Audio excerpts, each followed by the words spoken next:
Ito na po mga kalanskip yung linuluto natin.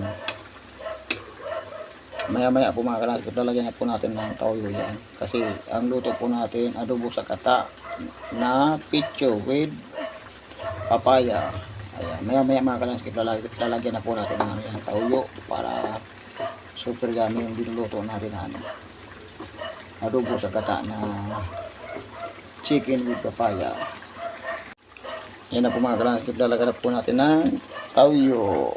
Kasi adobo sa kata yung luto natin mga kalanskip. Super yummy. Yan na po mga kalanskip, nilagyan na po natin yung papaya. Bali, sangkot sa muna natin bago natin ilalagay yung kata.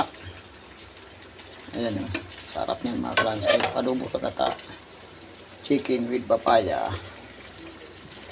Ayan, super yummy yan mga kalanskip po. Lalo pag binigay mamaya yung gata. Super yummy. Yan na po mga kalanskip, nilagay na po natin yung kangang gata.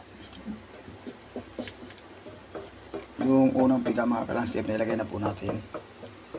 Yan po yung nagpapasarap dyan sa adobo sa gata chicken with papaya. Oh wow, super yummy yung ulam natin ngayong hapunan mga kalanskip. Sarap ng ulam natin ngayon. Ayan na po mga kalanskip, oh. Luto na yung adobo sa kata natin na chicken with papaya.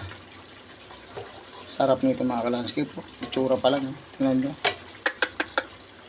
Talagang yung manok mga kalanskip, ang lambot na.